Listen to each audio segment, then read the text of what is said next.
Hello and welcome to my podcast, Little Girls Aren't Taught This.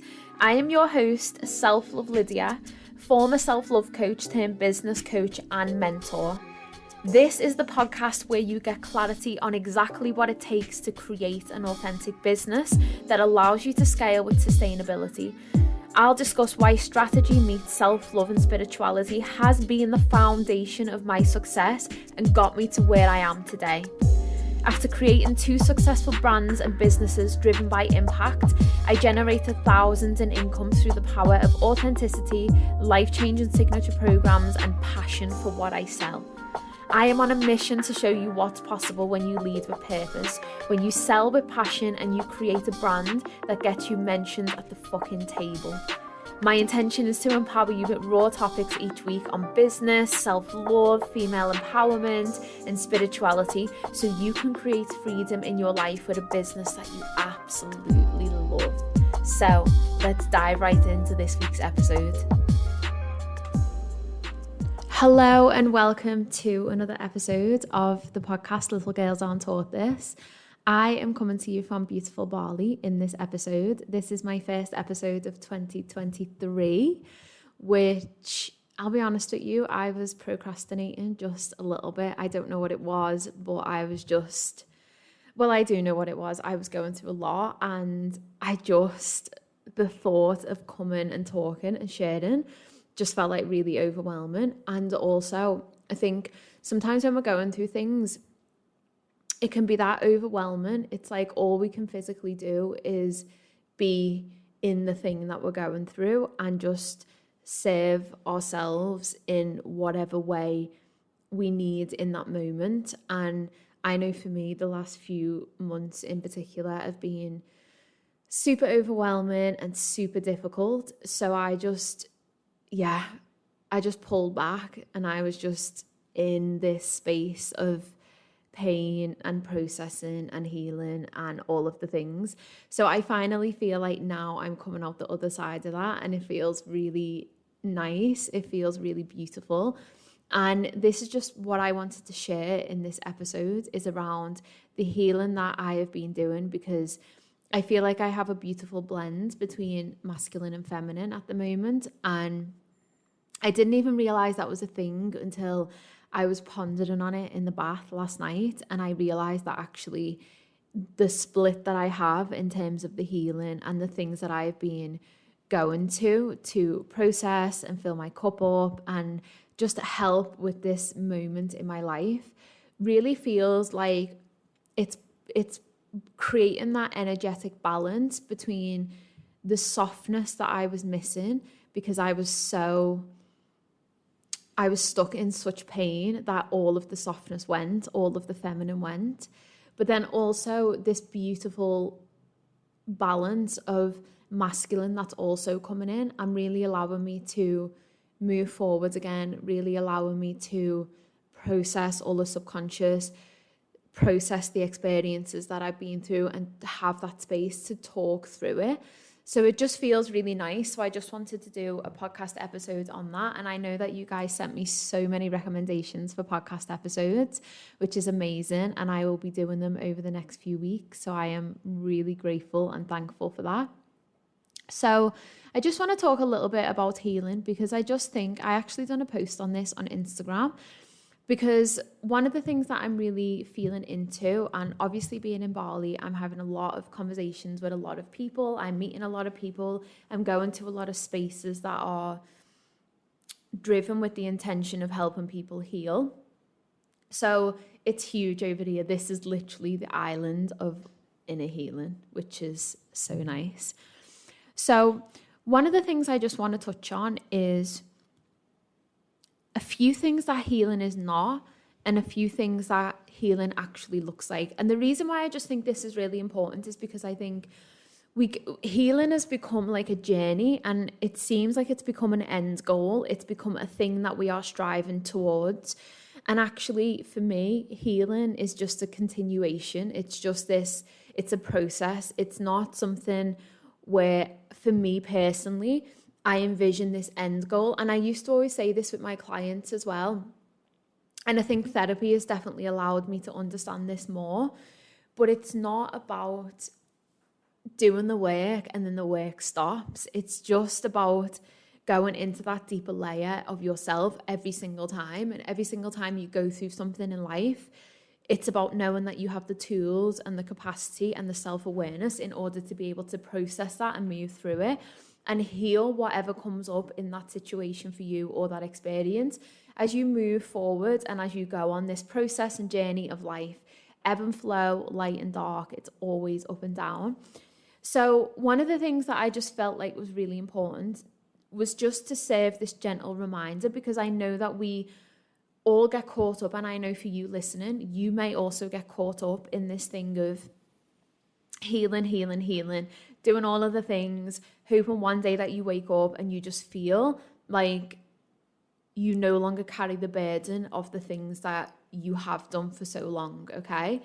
So these are just a few little things that I sat on and I put into an Instagram post, and I just wanted to talk through them in this episode. So healing is not, okay, thinking there is always more to be done. Now, of course, when we are on this journey of self-discovery, there is always new layers, and tapping into those new layers is so beautiful. It's so rewarding. It's so fucking painful and uncomfortable. But the reward always outweighs the pain, right? Like the reward that we get from any personal development that we do, going to our edges, breaking old patterns, getting uncomfortable, it's always worth it because it welcomes in something else into our life, whether that's a different relationship, whether that's more love, whether that's internal peace within, whether that's self-love, self-worth, whatever it is, it always brings in this new element that is so beautiful.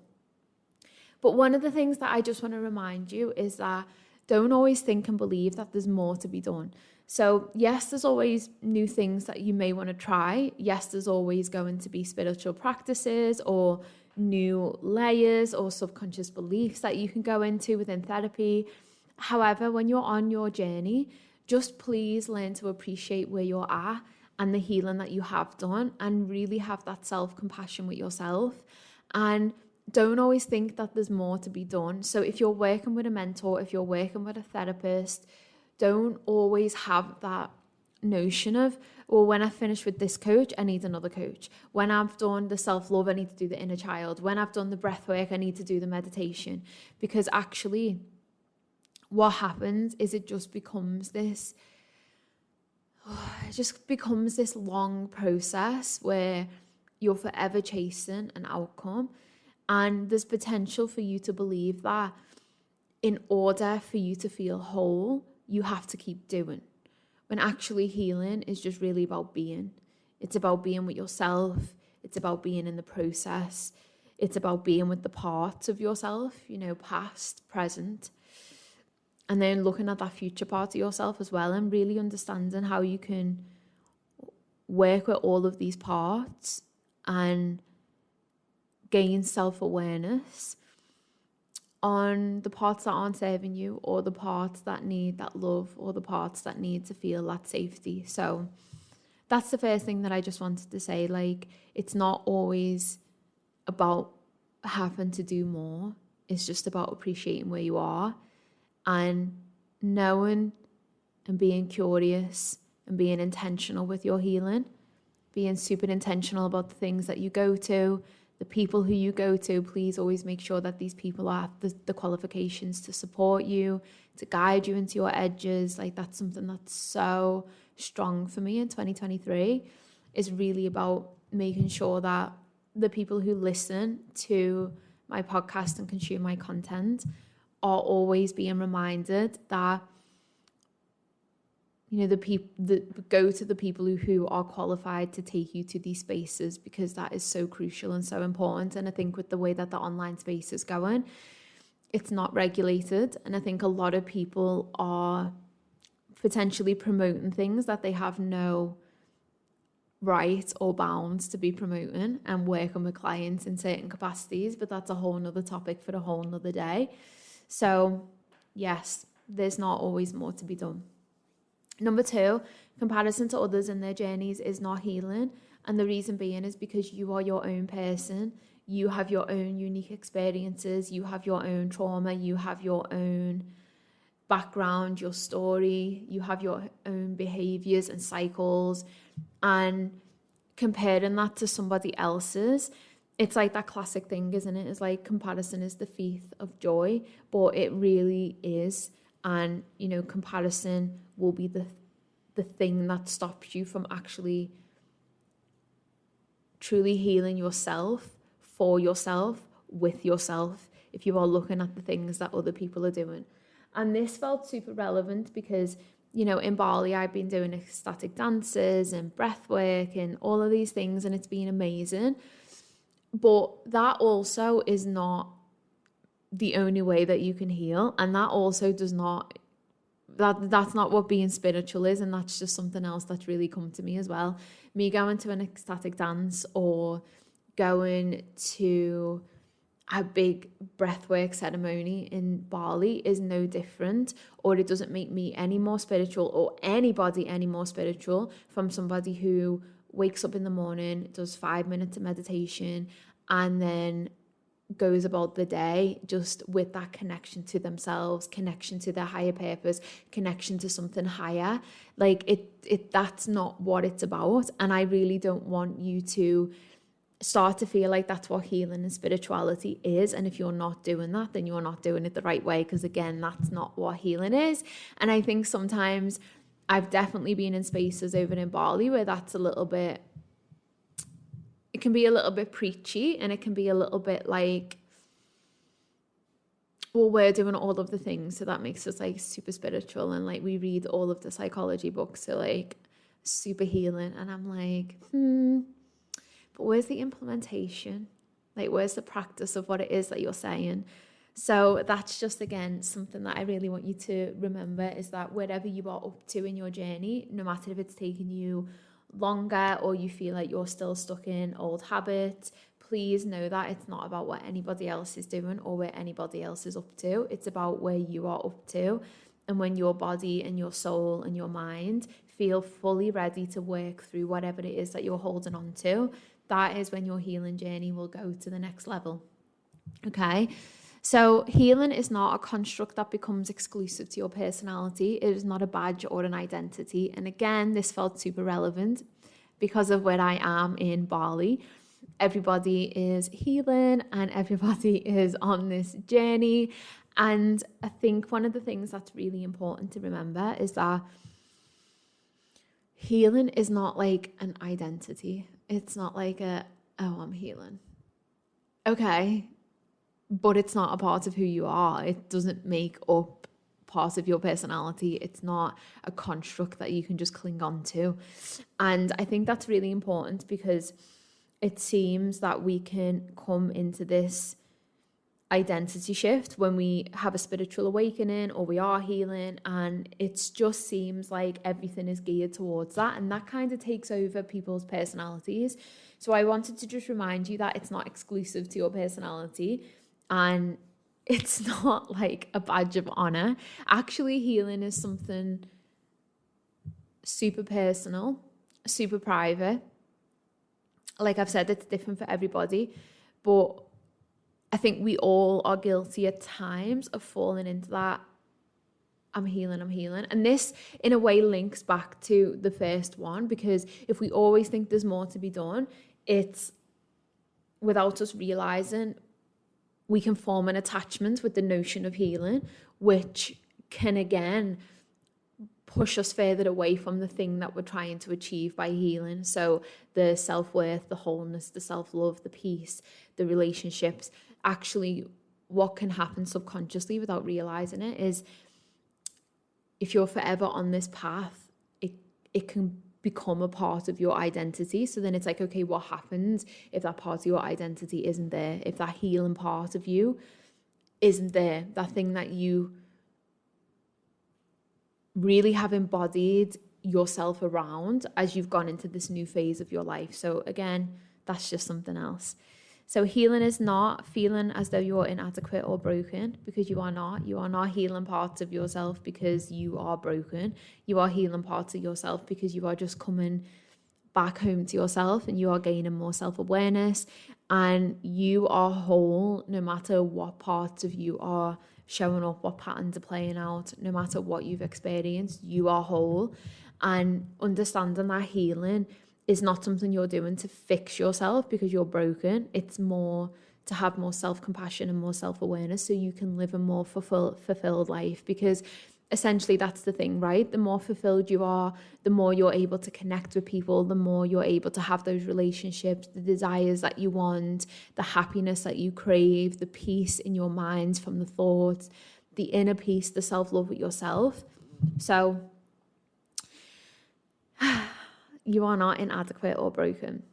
Healing is not a finish line that allows you to finally feel enough. Again, this is linking to the first one. It's not a finish line of, it's not a goal.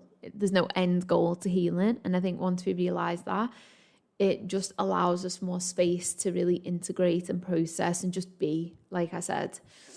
It's also not a marker or measurement of self-worth. Again, what can tend to happen is if we've got subtle narratives playing out where we don't feel like we're worthy enough, what can tend to happen is we can, and I've saw this in my own experience, it can just manifest in different ways. So you can do the work to break one pattern or cycle where you're not feeling good enough. And if you, without realizing it subconsciously, it can play out in different ways. So my example was when I was in a relationship, I ended that relationship.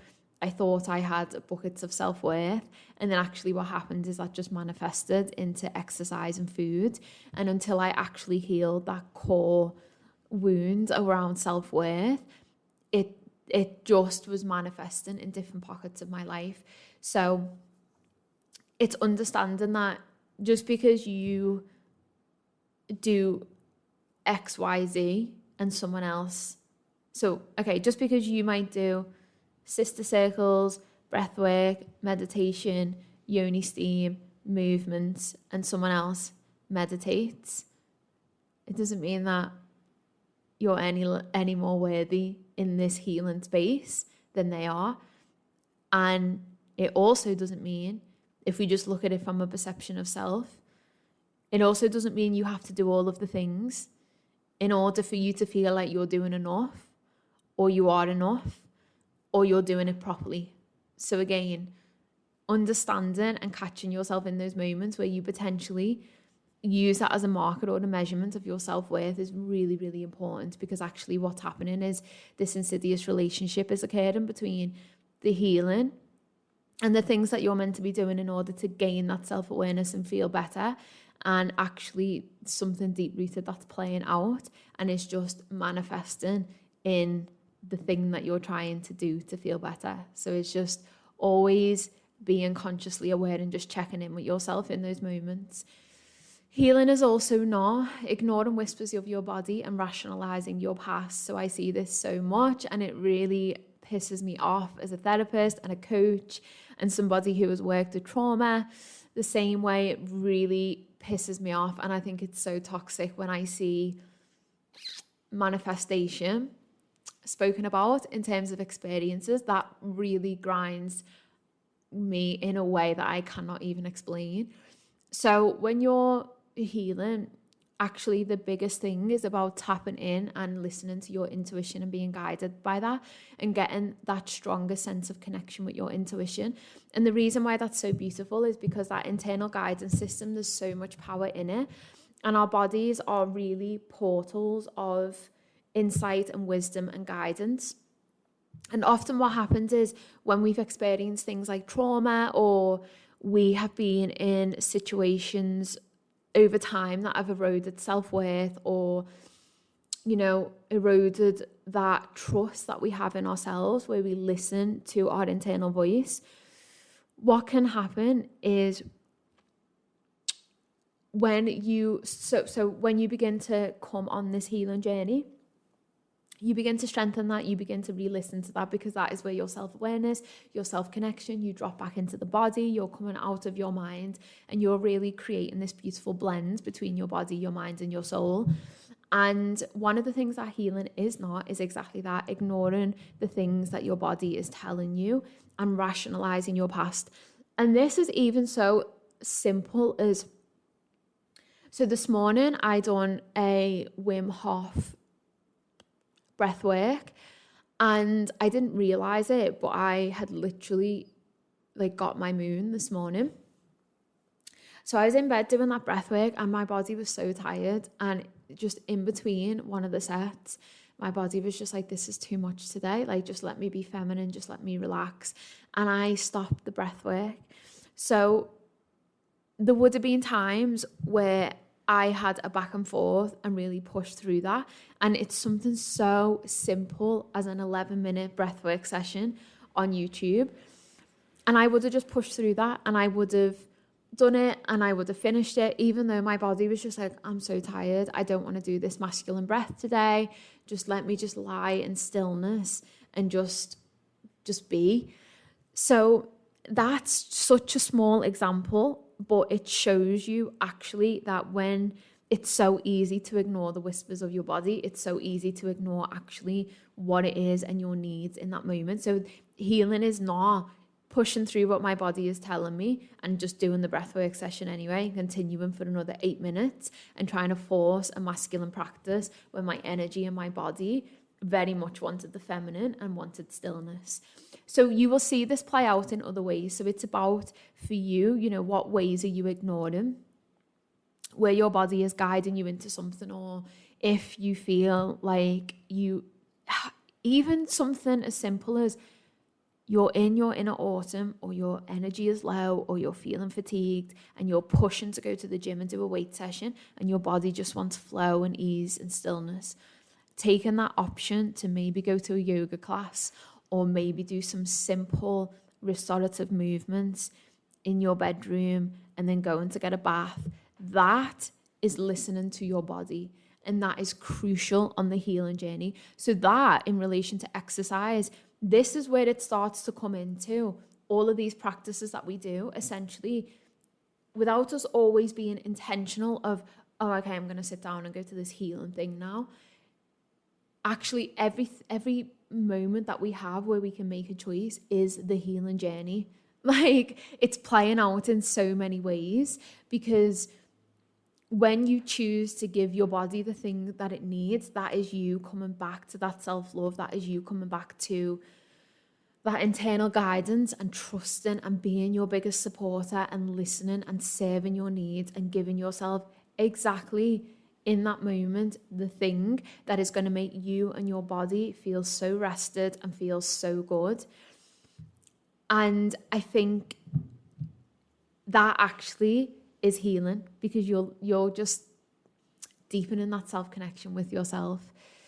And it's definitely not rationalizing your past, especially your trauma. So healing is not rationalizing trauma that's happened to you. Healing is not minimizing hurtful experiences. Healing is not blocking out anger or trying to find healthy ways to process anger in this. And what I mean by that is trying to turn anger into like frustration, or trying to speak your truth when you're angry, but do it in a way where you keep your voice very low and you're very controlled and you're taking a minute. Actually, that's not really healing. What healing is allowing yourself to feel the full range of human emotions. So if you are angry, there's so many practices that I do with my clients to be able to release anger. So you can have anger sessions, releasing sessions. You can go into your car and scream. You can do free writing where you fully express how you're feeling and you let it all out, and it's a controlled way. But you're really tapping in and giving that emotion space. And that's so beautiful. And it's, you know, that is healing in itself, because all parts of us have a seat at the table. It's not just the parts of us that are pretty and controlled.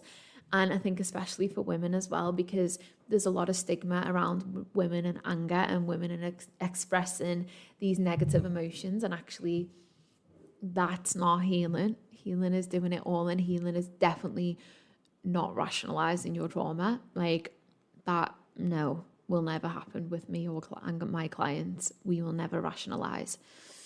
And healing is not forgiving people who've caused you deep pain. So I think there's a lot of forgiveness talk in the online space and the healing space.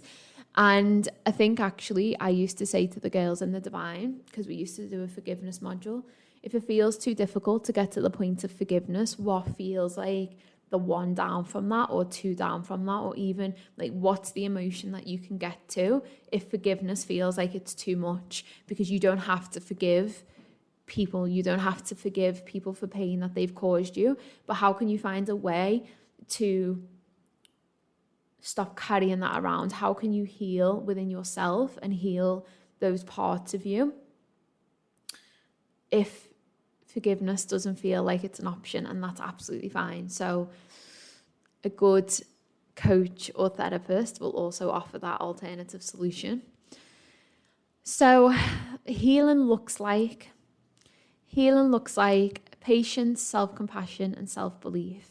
Doing what feels good and safe for you. Speaking your truth and being seen. Self-understanding. A spectrum of emotions, like I've just said.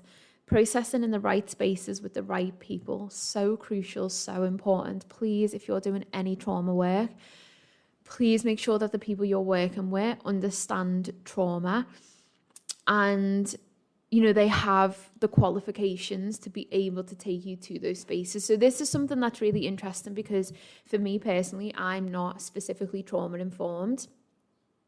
However, I've done a lot of work since the age of 21, working with high traumatic situations, people who've experienced a lot of trauma. Obviously, I worked in the criminal justice system. So I've really seen like the underbelly and the dark side of society for a long time. And I got a lot of skills dealing with trauma, being able to respond to trauma, being able to understand trauma. Obviously, now I'm a qualified psychotherapist and I do a lot of reading in my time, academic reading around trauma, being able to understand it. And I think also one of the other big things for me as a practitioner is I'm really comfortable with my boundaries and I really honor them. And if something doesn't feel comfortable for me, I won't guide my client into that space. So being trauma informed doesn't always feel like it's the most important thing. However, please make sure that person or anybody that you work with has some form of qualification, whether they're a therapist, a counsellor, whether they're trained in breath work, are they trained in trauma-informed breath work.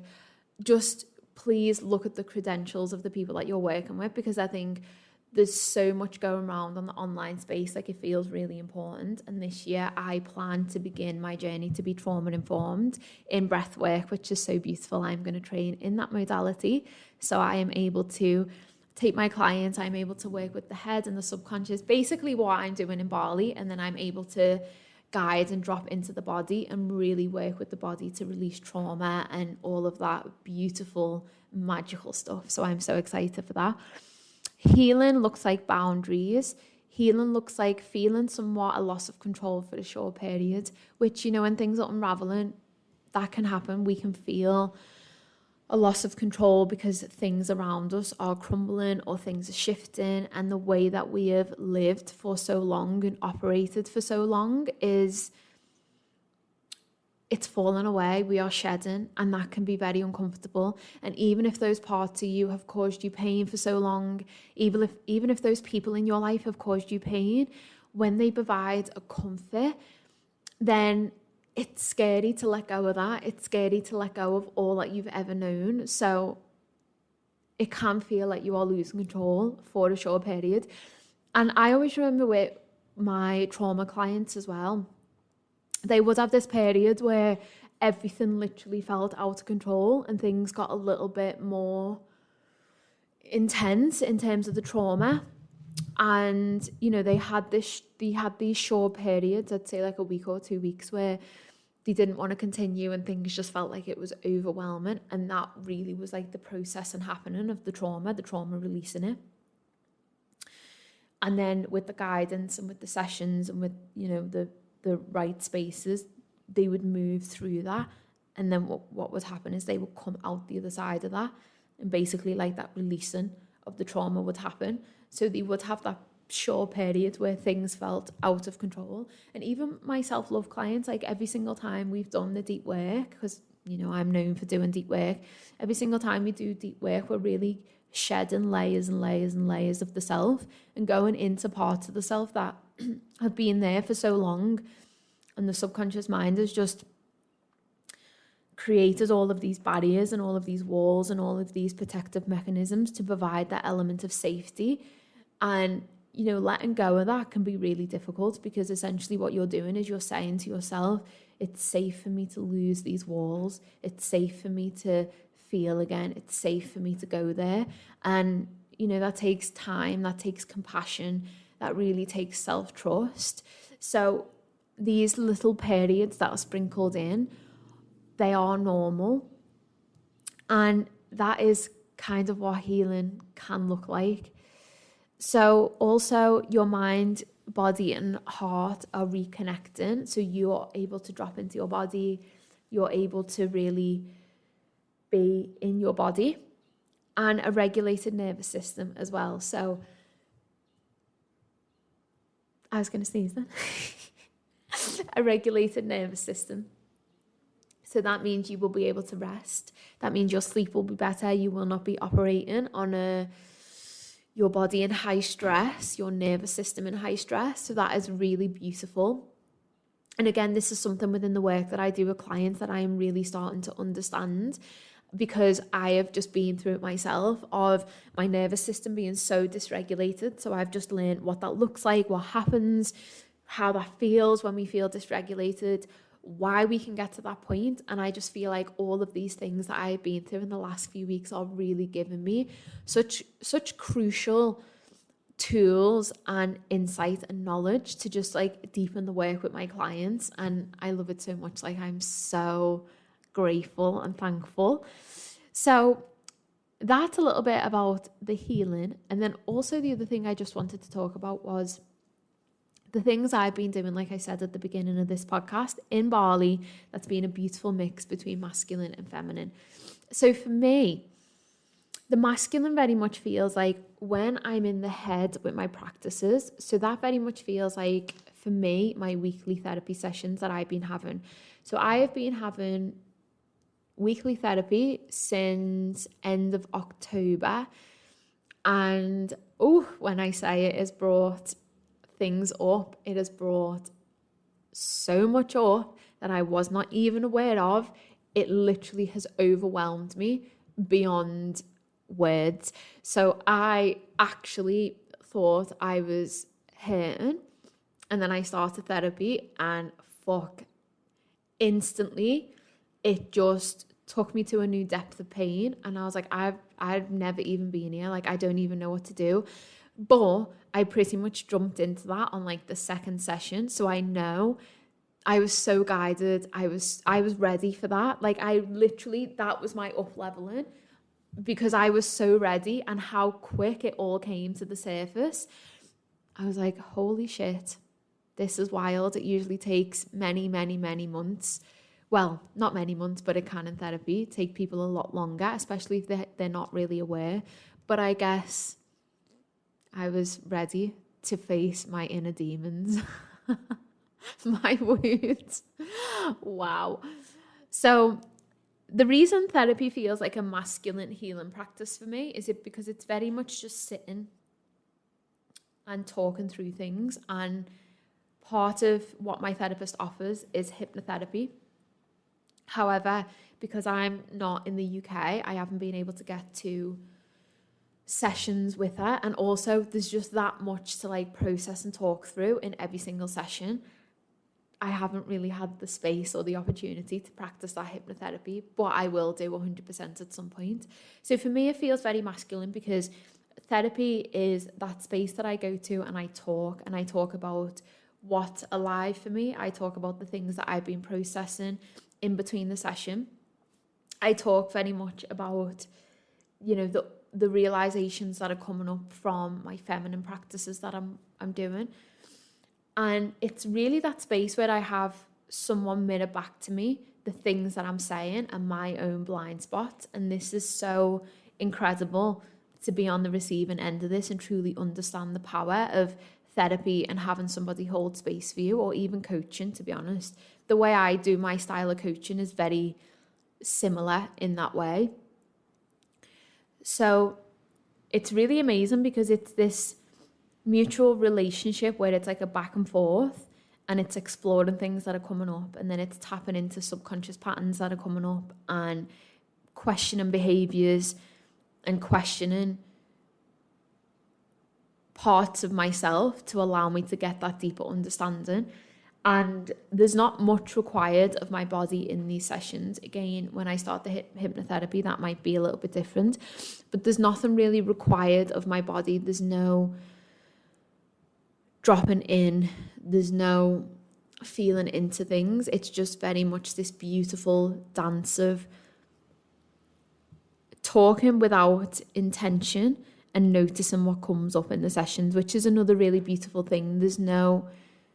It's just a process of just free talking in the sessions, and within this free talking, so much is coming to light and being unraveled. And also it feels like therapy will trigger a lot of after processing and actually bring up a lot of emotion for me to be able to then go away and process. And that's where my feminine practices are really coming in to help me balance the things that are coming up in therapy. So in terms of my feminine practices, that's where I'm really drawing on my spirituality at the moment. So it's a lot of breath work, it's a lot of stillness, it's a lot of dropping into the body, it's a lot of connecting to the higher powers that I, wholeheartedly believe in. It's really feeling into the energy of Mama Bali and all of the things that she's offering me, and it's really capturing moments of just internal stillness and observation. And whether that's sitting in a coffee shop and just gazing, just simply gazing and thinking and pondering with no phones, just being present and allowing that to ruminate and all of these things that I'm really figuring out. Or whether that's a Kundalini session, whether that's free writing, how I feel, and like letters to people in my life, really healing letters, really healing conversations. That for me is, I'm creating this beautiful blend of the two, where I'm working with the energy and I'm working with something that feels a lot bigger than me, that really allows me to draw in and draw into the body, like really get into the body, really get into that uncomfortability. And then I'm also able to ground and make it make sense for the past and the future, if that makes sense. So it's this really nice blend that I think I have of masculine and feminine healing, and also in between having no things that are classed as healing, having no therapy sessions. Obviously I have that once a week, but no therapy, no Kundalini, no breath work, just joy, dancing, watching good documentaries on Netflix, just being in my own energy, going to the gym, like all of that nice stuff. And also in terms of exercise, that's been another really big healing thing for me in Bali. And again, the CrossFit very much felt like me and my masculine, doing the yoga in Ubud, doing the Kundalini, doing the ecstatic dance. That's me mixing and bringing in my feminine, and again blending the two, because I like to go and lift heavy shit in the gym, and I like to do CrossFit, and I like to be very much in my masculine in that way. I like to go and punch some bags in the gym and do some Thai, and I also really like to do sensual dancing, and I also like to do chants and do Kundalini, and it's so nice. So I think the reason why I'm just sharing that is because it's really allowing me that balance to process all of the things that I need to process. And I think I'm just sharing that because for you, it's, this might serve as a seed to start thinking about how can you bring a balance of masculine and feminine into your healing journey. Because sometimes I personally find anyway, if I'm just in the feminine, it can get like super emotional and super tiring, and I'm always fucking processing, and I'm just like, just like that floaty feminine. And there's a time and a place for that, but also like I like to be very grounded. I really love that balance between, that's who I am. I love that balance, Scorpio. I love that balance between masculine and feminine. And it's just an invitation to think about the things that you can do. And also, I was very in my masculine when I come to Bali. I was deeply, deeply hurting. I was just so numb. I was unable to connect to my body from my shoulders down. I'd done a breathwork session with McCartney, and I was literally unable to just drop into the body, because I just felt like once I went there, it would never stop. And I remember saying that to Matt. I remember saying, I just feel like if I go there, it will not stop. I didn't feel safe. And what was so beautiful is when I done the breathwork session with Matt before I came to Bali, he asked me what I needed, and I struggled at first to say my needs. I was like, I can't say my needs. I can't be met in my messiness. Like, I have nobody who sees me and just meets me in my mess. And that is just what I need. I need that more than anything, because, I'm the woman who's, to everybody in around me, who's strong and, has her shit together, and she's a therapist and she understands herself and she understands everybody else. And I'm just like, and she does self-love coaching. And sometimes I just want people to strip back the labels and just see me in my suffering and just see me in my mess and not judge me for that and not have any expectations, and just be there and just provide that safety. And Matt, he just done that in a way that I literally have no words for. Like, I feel emotional thinking about it now. And I just said to him, I just want to feel safe in a male presence. I just want to feel safe. I just want to feel emotionally safe. And he was like, what would you need? What do you need in this moment? And he just hugged me. Like, I just said, I just need a hug. I just need to put my head on a man's chest, and I just need to, for just a moment, just allow myself that emotional safety. And we done it, and it was beautiful. And we done it there was no expectations, there was no icky energy, there was no ego that came in. It was just a pure moment of masculine and feminine merging, and it was fucking beautiful. And he just like put his arm around me, and I just like rested my head on his chest, and we just sat for a few moments, and just like our breathing matched, and we were just really present, and I felt myself start to soften. And that was beautiful. That was so beautiful. But it was really interesting how I was just unable to go into the body. I was just so unable to do it. And, now I'm still blocked a little bit. Like, I still feel it. Like, I think there's so much to process that, and there's so much hurt, and there's so many walls that are there. There's so much inside of me that I have created without realizing it over the years to just shield and put this energy, protect me. And I never ever realized it until I started therapy.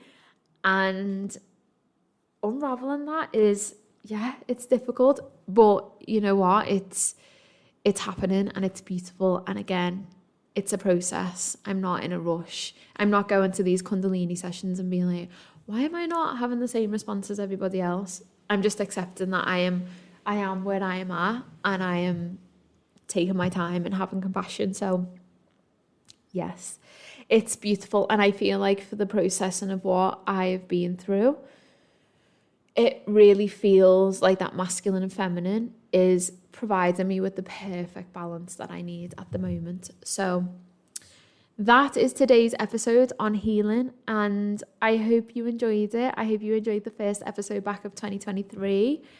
It was a pleasure to be back. I really was procrastinating, but I'm back now and it feels really nice. And one of actually my objectives for 2023 is to really be consistent with this podcast, because last year was just a clusterfuck in itself, to be honest. So many amazing things, but you know when you just look back on a year and you're like, yeah, well, I thought 2020 was there in the books, and then I thought 2021 was there in the books, and then I'm like, 2022, she came for blood. She did. But she has birthed this new woman, and I am forever grateful for that. So here we are, 2023. So I shall be back next week for another episode. I say next week, actually, it'll be Sunday. I like to put my podcast episodes out on a Sunday. So I shall be back then with a brand new one. And yeah, I look forward to it. If you love this episode, please share it on the socials. Please tag me, selflove.lydia. I'm also on TikTok, selflove.lydia.